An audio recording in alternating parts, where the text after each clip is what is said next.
Bonsoir à toutes et à tous, bienvenue dans ce nouveau numéro de Déo et Débat. Deux sujets au sommaire de cette émission ce soir. Tout d'abord, le sujet Israël-Palestine, alors que de nouvelles frappes israéliennes ont eu lieu hier sur un camp de réfugiés de Rafah, causant la mort de 21 personnes, et ce, malgré l'indignation déjà suscitée par les précédentes frappes israéliennes de dimanche dernier, causant là la mort de 45 personnes.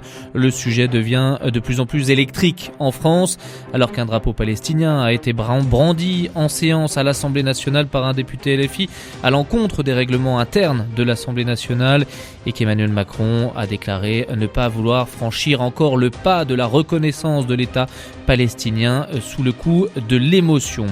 Un deuxième sujet qui sera débattu également ce soir, car au cœur de l'actualité, la transidentité, alors que le Sénat a adopté hier un texte visant à encadrer les transitions de genre avant 18 ans, une initiative de parlementaires républicains condamnée par certaines associations militantes, désapprouvée par le gouvernement malgré un certain flottement, et cet amendement vise à protéger les mineurs avant qu'ils ne prennent une décision irréversible. Voilà donc le conflit israélo-palestinien et la transidentité, deux sujets sensibles que nous allons débattre ce soir.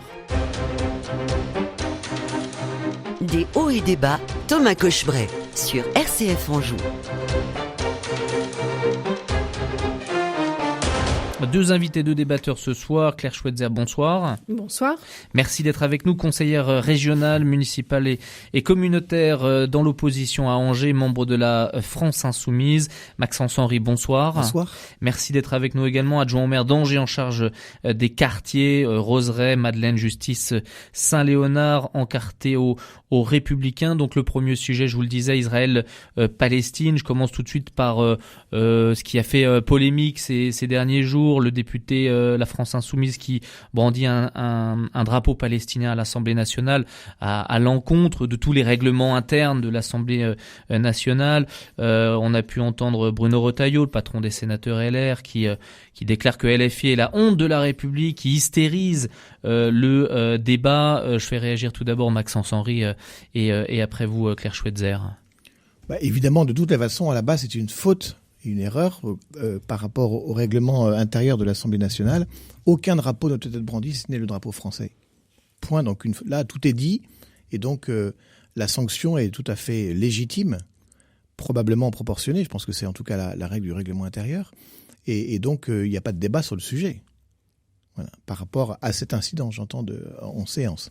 Claire Schweitzer, vous partagez ou pas cet avis sur juste suivre le règlement de l'Assemblée nationale? Alors, il y a un règlement à l'Assemblée nationale. Il y a des députés comme Meir Habib qui ont déjà insulté copieusement soit des collaboratrices, soit des députés en les traitant de petites connes. Il me semble qu'il n'a pas eu ce genre de sanctions et je pense que c'est tout aussi interdit au règlement intérieur. Là, on est dans un moment politique très grave, celui d'un conflit qui commence à durer de plus en plus avec des frappes qui sont meurtrières à Gaza et qui inquiètent l'intégralité de la communauté internationale. Je pense que voilà, c'est un peu un épiphénomène dans le marasme dans lequel on est en termes de politique internationale. Sébastien Delogu, il a souhaité exprimer sa solidarité au peuple palestinien.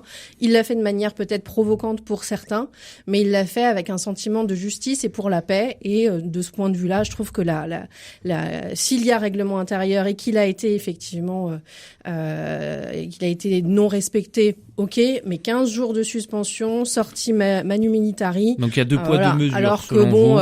on a vu des pins par-ci, par-là, des revendications autres et des insultes, surtout, de certains députés de la droite la plus dure de l'hémicycle qui n'ont pas du tout été sanctionnés. Donc voilà, le deux poids, deux mesures dans une période où effectivement il faut être apaisé. Je pense que c'est pas forcément la meilleure idée de la part de la présidente de l'Assemblée. Maxence Henry, LFI, la France Insoumise, qui hystérise le débat sur Israël-Palestine, comme le déclare Bruno Retailleau.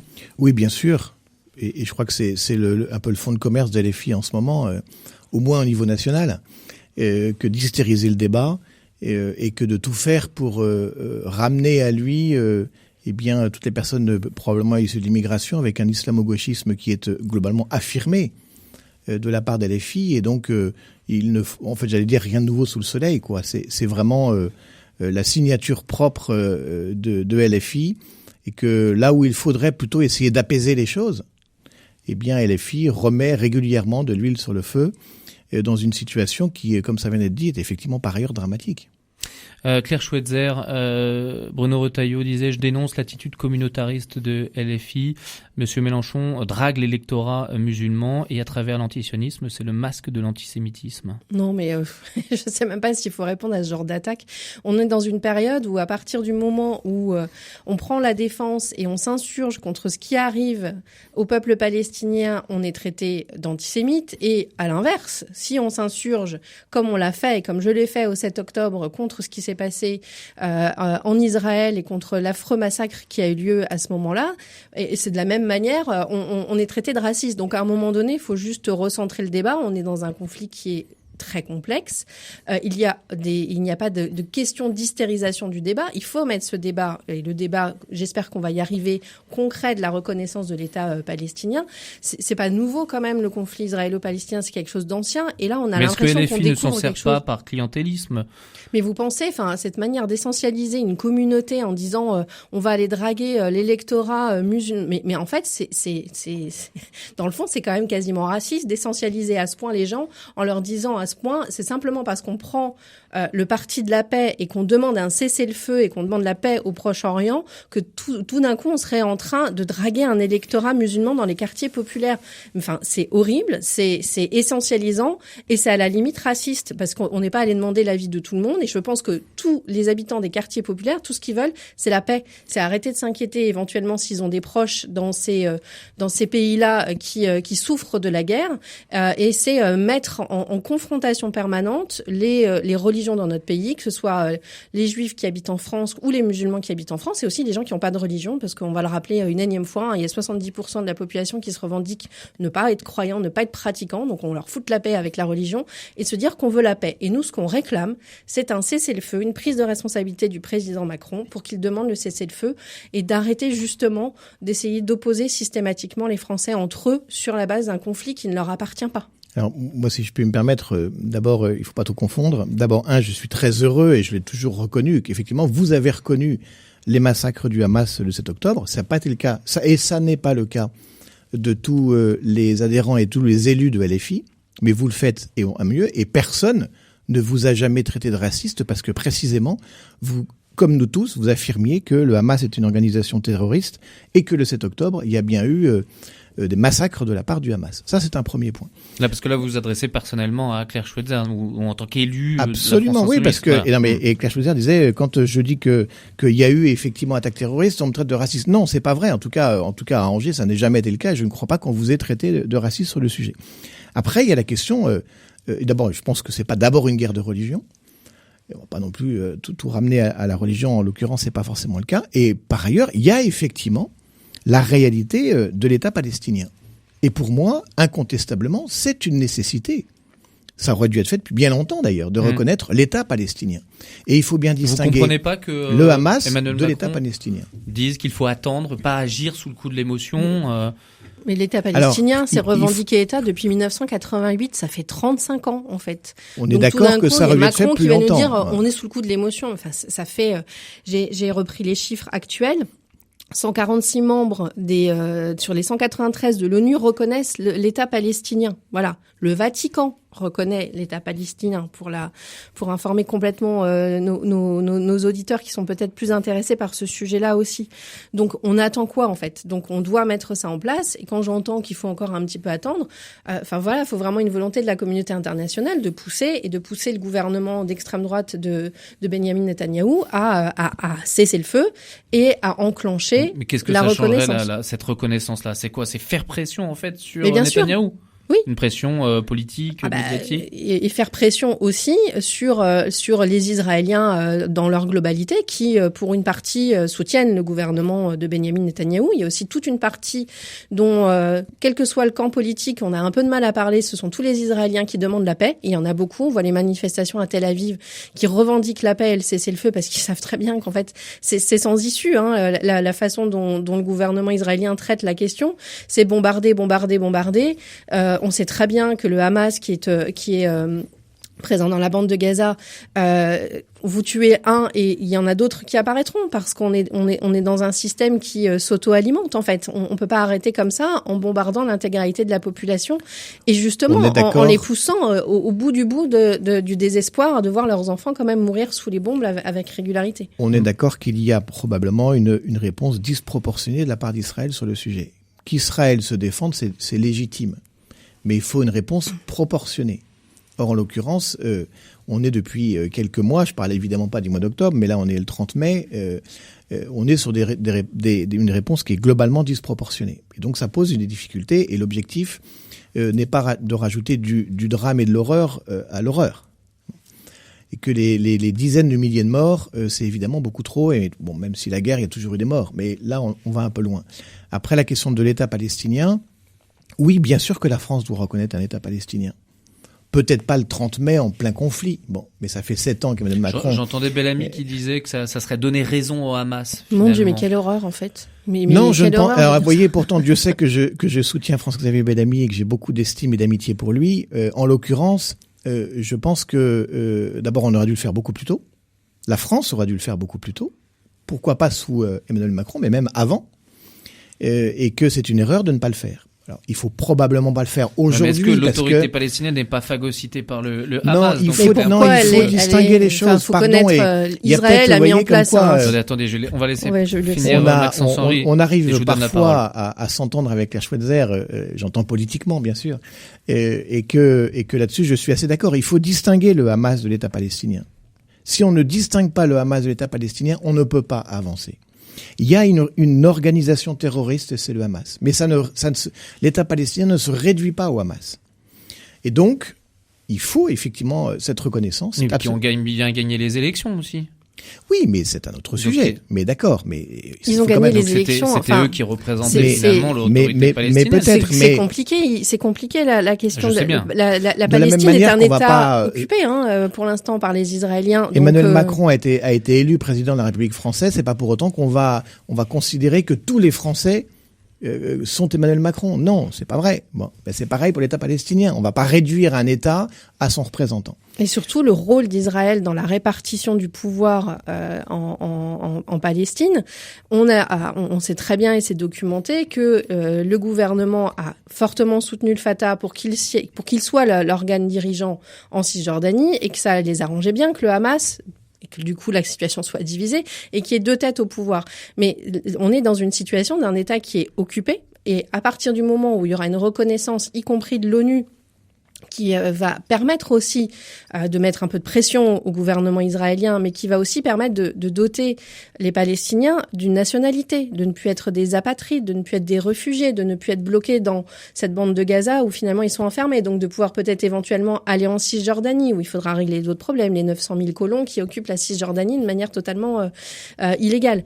Et aussi de leur permettre de partir, parce que vous êtes palestinien, vous n'avez pas de nationalité, vous n'avez pas de passeport, vous n'avez pas de visa, vous ne pouvez pas aller, comme vous le souhaitez, fuir en fait. Vous êtes enfermés. Ils sont dans une prison, et on le dit depuis le début, à ciel ouvert, qui là est bombardé avec, je crois, le pays où il y a la densité de population la plus importante au mètre carré. Donc c'est aussi vers ça qu'il faut tendre. Donner de l'air et ouvrir la voie diplomatique, évidemment, et pas donner encore des gages. Moi, je veux bien qu'on dise que c'est disproportionné. La Cour pénale internationale, dont la France est un soutien dans la mesure où on a signé les traités instaurant la CPI, a quand même indiqué que il y avait alors le procureur demande un mandat d'arrêt contre Netanyahou et contre des terroristes du Hamas, et surtout là la CPI a dit maintenant stop quoi. En fait, il faut arrêter. Là, on a complètement dépassé. Donc c'est bien la disproportion dont je parle. Et derrière la réponse, de toutes les façons, pour avoir un État palestinien et dessiner un État palestinien, parce qu'il faut le dessiner géographiquement. Mais c'est une réponse internationale. Bien sûr qu'il faudrait que la France le reconnaisse, mais il faut d'abord une solution internationale. Ça ne pourra se résoudre qu'avec une solution internationale. Et donc, ça aurait dû être fait depuis longtemps. On regrette que ce ne soit pas le cas. Maintenant, il faut essayer de sortir de ce Après, il y a la question des Américains. Oui, bien sûr qu'il y a la question des Américains, mais les Américains, vous savez, en politique extérieure, ils n'ont jamais fait preuve de beaucoup de réussite dans leurs entreprises. Ils analysent la politique étrangère pour les États-Unis au prisme de leurs propres intérêts. sont pas forcément les intérêts du plus grand nombre. Et donc, il faut les inciter aussi à accepter cette solution internationale. Et bien pour sûr l'instant, qu'il y a c'est les urgence parce États-Unis qui qu'on n'en bloquent tout. sortira Au jamais. Conseil de sécurité, Sinon, ils bloquent tout. On n'en sortira jamais. Et donc, il faut forcer Israël, oui, à un cessez-le-feu, bien sûr, parce qu'on va vers on est déjà d'ailleurs dans un drame humanitaire, mais qui va se continuer. Et puis derrière, il faut se mettre autour de la table pour trouver une solution. Et vous pensez que les manifestations publiques, du public des Français, comme il y en aura une prochaine qui sera organisée, ça peut servir à quelque chose pour la résolution du conflit ? Que l'opinion publique s'intéresse et que le sujet soit pas mis sous le tapis, alors qu'il y a une responsabilité de chaque État dans le monde de reconnaître l'État palestinien et de faire pression. Oui, c'est sain. Il y en a aux États-Unis, il y en a partout en Europe, en Angleterre. Il y a les jeunes en particulier se mobilisent, mais pas que, et demandent justement d'une part la paix et d'autre part qu'il y ait une reconnaissance internationale de l'État palestinien. Donc si les gens à l'intérieur de chaque pays ne bougent pas, effectivement, les autorités se disent voilà, c'est un épiphénomène, ça n'intéresse pas ma population, est-ce que j'ai besoin d'aller vers ça ? Donc oui, c'est important qu'il y ait des manifestations, qu'il y ait du dialogue et qu'on s'intéresse à la question. On a quand même du mal toujours à s'intéresser à la question internationale, en particulier en France. On se dit toujours que c'est loin et que c'est notre politique à nous qui est intéressante. Donc c'est sain qu'on s'y intéresse et là, c'est vital pour beaucoup d'habitants de Palestine. À la prochaine manifestation, Maxence Henry ? Non, pas du tout. Pourquoi ? Parce que c'est une manifestation qui est malheureusement fortement récupérée politiquement et qui est instrumentalisée par LFI globalement. Et avec cette difficulté qu'a LFI, je parle bien au niveau national, parce qu'on a vu qu'il y avait des exceptions et fort heureusement, à cette reconnaissance d'organisation terroriste qu'est le Hamas, quoi. Et donc, il va falloir aussi à un moment clarifier la situation pour ces organisations politiques. L'AFI n'a jamais refusé, l'AFI l'a dit clairement, les actes qui ont été commis sont des actes de terrorisme et demandent une qualification juridique du terme. Ça n'a pas été reconnu par tout le monde au sein de voilà. l'AFI. Donc c'est pour ça qu'il y a une difficulté. Si ça a été, je l'ai dit sur cette antenne, si ça a été maladroit au départ, on en prend acte.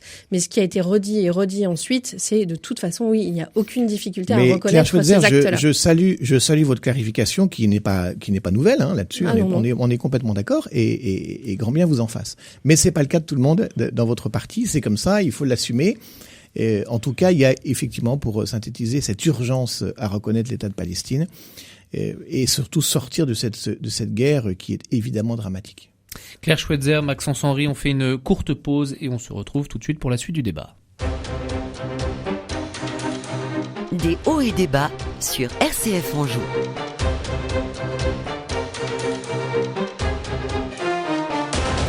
Deuxième sujet pour ce débat et débat, la transidentité en question avec plusieurs sujets d'actualité. Tout d'abord, ce tweet de Marion Maréchal, candidate reconquête aux européennes. C'est donc un homme qui reçoit à Cannes le prix d'interprétation féminine. Le progrès pour la gauche, c'est l'effacement des femmes et des mères. En évoquant donc cet acteur transgenre primé à Cannes, Carla Sofia Gascon, qui d'ailleurs a annoncé déposer plainte mercredi il y a une semaine contre Marion Maréchal pour outrage sexiste. Après ce tweet, déjà 6 associations de défense des droits des LGBT avaient déjà porté plainte pour injures transphobe visant donc ces mêmes propos. Votre réaction, vous, Maxence Henry, concernant un prix d'interprétation féminine, un acteur devenu actrice? C'est un sujet qui est évidemment compliqué, difficile et qui me met un peu mal à l'aise. Parce que je fais un lien direct avec le sport.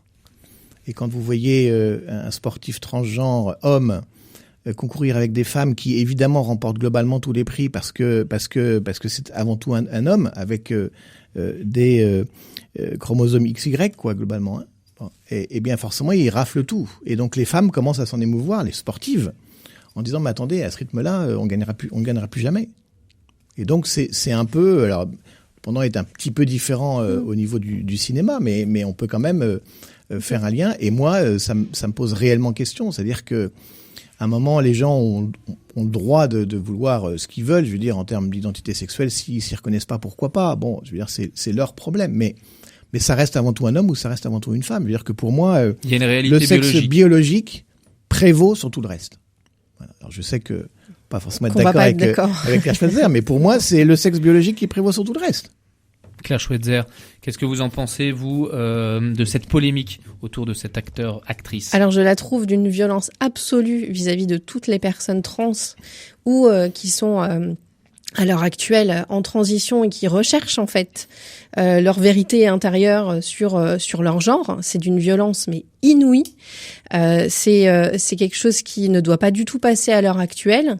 On a face à nous quelqu'un qui a certainement eu un parcours très compliqué, très difficile, qui a fait ce chemin-là et qui se retrouve devant nous. Et nous n'avons qu'une seule et unique responsabilité, c'est accepter la personne telle qu'elle est. Voilà. C'est ça la transidentité en fait. C'est nous en tant que société, on accepte les gens comme ils sont. Voilà. Comme ils ont décidé de l'être. Non, comme ils sont en comme fait. Ils ont décidé de le changer. C'est leur intimité, c'est leur chemin. Il y a une réalité biologique. Mais qui sommes-nous pour imposer à l'autre l'image et puis cette assignation en fait. C'est pas qui nous sommes, c'est la réalité des choses. Mais la réalité des choses pour vous, en fait. Pourquoi vous me coupez la parole et vous ne coupez pas la parole à Maxence Henry? C'est étrange. J'ai l'impression de débattre face à deux personnes qui ne sont pas d'accord avec moi. Mais non, ce n'est pas admissible que la société, que nous, en tant qu'individus, on juge les personnes qui font ce choix de vie. Pardon, Claire, mais je m'habillerais en homme et je ressemblerais à un homme et j'aurais au final un sexe d'homme, un sexe de femme dans la culotte et non pas un sexe d'homme. Qu'est-ce que ça peut faire en fait? Est-ce que ça va changer quelque chose? Non. Et c'est ce qui est terrible, c'est d'assigner les gens comme ça à une espèce de dogme qui est le sexe de naissance, qui est là. Ok, c'est une réalité biologique, mais ensuite chacun fait son chemin et chacun s'assume. Et cette violence extrême qui est de dire aux gens non, moi je vous ai assigné ce sexe-là et vous ne devez pas en changer malgré tout ce que vous pouvez faire, dire, etc. Mais si c'est vous là qui le dites. C'est pas la société, je veux dire, c'est la nature. Si je puis et alors, mais alors la nature. Ramenez pas la nature là-dedans, c'est inepte, c'est la nature. Oui, et alors, qu'est-ce que ça peut faire? Non, on est dans une société de culture, on n'est pas que dans une société de nature. Si je peux arriver à en placer une, j'aimerais bien pouvoir l'exprimer. On ne peut pas parler moi, je réponds à ma question, je trouve ça hyper violent. D'accord. Et inadmissible d'assigner les personnes comme ça et de leur dire non, mais vous êtes un homme ou vous êtes une femme, c'est le choix de chacun, c'est le chemin de chacun et la société doit le reconnaître tel quel et accepter. Si X ou Y vous dit je suis un homme, eh bien, vous assumez le fait que cette personne est un homme. Claire Schweitzer. S'il y a un point sur lequel on peut se retrouver, et qui pour moi est non négociable, c'est le respect des personnes. Ça, c'est absolument évident. C'est-à-dire qu'il est absolument essentiel de respecter les personnes, quelles qu'elles soient, quelle que soit leur origine et leur orientation sexuelle. Pour moi, c'est un préalable absolument nécessaire. Mais une fois qu'on a dit ça, c'est pas parce que cette personne, cet acteur-là, je l'aurai en face de moi, je le respecterai profondément. Mais n'empêche que je suis trop attaché à la nature. C'est mon côté écolo, si vous voulez, voyez. Trop attaché à la nature pour ne pas reconnaître que la nature, il y a une réalité homme et femme. Mais vous vous rendez compte à quel point vous rentrez dans l'intime des gens quand vous dites ça? Mais c'est pas pour autant que je ne reconnais pas. Je peux très bien être un homme et personne ne le sait. Mais c'est pas pour autant que je ne reconnais pas à cet acteur le fait que éventuellement il ait une difficulté à vivre sa propre sexualité et qu'il veuille en changer. Je veux dire, c'est une méconnaissance complète de la notion de genre et de cette assignation sociétale. Non, mais l'intersexualité, ça existe. L'intersexualité, si, un peu quand même. C'est ne pas comprendre les personnes trans pour parler d'intersexualité à ce moment-là. Non, mais chacun veut bien ce qu'il veut, mais ce que je veux juste dire, c'est qu'il y a un déterminisme biologique. Il y a des chromosomes XY pour les hommes et X pour les femmes. C'est la nature qui le veut, c'est pas moi qui le décide, c'est la nature qui l'a ainsi décidé. Ça s'appelle le sexe et nous on vous parle de genre. Oui, mais moi c'est une assignation culturelle. Moi je vous parle de sexe. Si quelqu'un souhaite être une femme aux yeux de la société et pour elle-même alors que c'est un homme. Très bien, mais dans ces cas-là, ne demandons pas à concourir dans la classification adverse. Mais vous parlez de sport et de culture et d'art, c'est complètement différent. Mais non, c'est la même approche. D'ailleurs, est-ce qu'il devrait y avoir un prix d'interprétation féminine et un prix d'interprétation masculin? Oui, je suis d'accord, on dissocie beaucoup trop. Pourquoi on dissocie là, au niveau de l'art? On genre peut-être pour le sport, mais je veux dire, une femme interprète un rôle comme un homme interprète un rôle. Et est-ce qu'on pourrait finalement pas le prix d'interprétation pour tel rôle? Ouais. Moi, ça me va bien, très bien. Mais si vous voulez, moi, une fois de plus, je suis trop attaché à la nature pour que c'est trop facile de dire Non, quand c'est on pas est facile, écolo, en fait. attendez, C'est pas j'ai pas fini ma phrase, excusez-moi. Facile. C'est trop facile de dire quand on est écolo, je respecte la nature et il faut respecter la nature, mais quand on parle de sexe, dire attendez, non, mais là il y a quand même une exception. Alors, c'est n'importe que quoi sur la l'écologie, la nature nous dit quelque chose, mais là on va aller à l'encontre de la nature. Claire Schweitzer, qu'est-ce que vous pensez de l'amendement proposé par les Républicains, adopté hier, je crois, pour encadrer les transitions de genre avant 18 ans? Est-ce qu'il y a un principe de précaution là, selon vous, sur les jeunes? Alors, le principe et la loi encadrer et réglementer déjà très précisément l'accès à tout ce qu'on peut avoir comme solution en fait médicale à l'accompagnement de quelqu'un qui se considère comme transgenre. Donc l'encadrement, il est par les parents qui doivent donner des autorisations aux jeunes pour justement aller chez le médecin et avoir accès à un certain nombre de thérapies, et évidemment que les médecins contrôlent aussi. Donc il y a très peu au final, et c'est pour ça que cette loi elle prend une ampleur pas possible, alors que il y a très peu sur les 9000 bénéficiaires de l'ALD pour transidentité qui sont répertoriés par la sécurité sociale, il y a 294 enfants de moins de 17 ans, c'est rien, et sur le total de la population, c'est 0,0021% des jeunes en France. Donc on est en train de parler de quelque chose qui reste malgré tout marginal dans la société, qui touche très fortement dans leur intime des jeunes qui sont effectivement en recherche et qui demandent des solutions en fait à la médecine pour accéder à un cadre médical leur permettant de faire leur transition.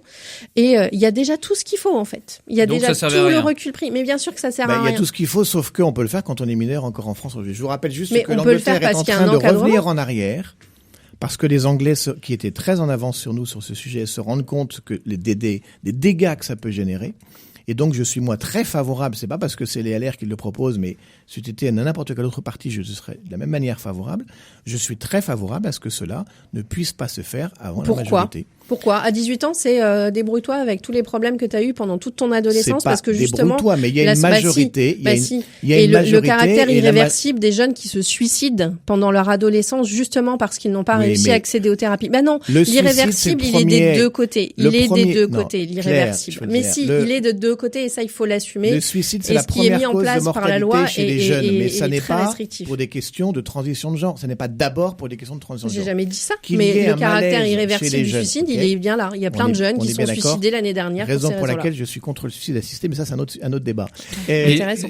Oui, Maxence Henry, vous vouliez terminer ou non ? Non, voilà. J'ai une toute dernière question, Claire Schweitzer. Qu'est-ce que vous en pensez du livre Transmania, écrit par une ex-fémène et une journaliste féminine qui s'élève un peu contre les dérives de l'idéologie transgenre ? Ça a fait polémique et en gros, si je résume, elles disent que le mouvement trans phagocyte finalement les revendications purement féministes. Alors, je n'ai pas connaissance de ce livre-là, j'en suis désolée. Et non, je n'ai pas l'impression... Vous savez, il doit y avoir des affiches à Paris qui ont été retirées. J'ai pas l'impression que le mouvement trans, alors, comme dans tout mouvement sociétal émergent, il y a des revendications qui sont fortes, qui peuvent paraître radicales à certains, même chez les féministes. Mais il faut absolument que le mouvement féministe, dans sa globalité, accueille de manière très bienveillante. Et on sait qu'il y a des ajustements encore à faire dans certains secteurs du féminisme pour accueillir de manière très bienveillante les revendications du mouvement trans, qui sont propres, qui sont différentes, mais qui sont complémentaires, et les luttes, enfin, de mon point de vue, en étant très woke, je suis pour l'intersectionnalité et les luttes se rejoignent. Donc, il faut plutôt qu'on soit alliés que concurrents. Je pense que sur le sujet, c'est un très très beau témoignage, c'est tout à fait intéressant, et que surtout, derrière ce mouvement trans, il y a d'abord un agenda politique. Et donc, c'est ça qui est d'ailleurs tout à fait mis en avant par le livre dont vous parlez. Un grand remplacement. Maxence Henry, Claire Schweitzer, merci beaucoup d'avoir débattu ensemble sur ces deux sujets cruciaux. Claire Schweitzer, conseillère régionale municipale et communautaire à Angers, membre de la France Insoumise, et Maxence Henry, adjoint au maire d'Angers en charge des quartiers encartés au LR. Merci à toutes et à tous de nous avoir suivis.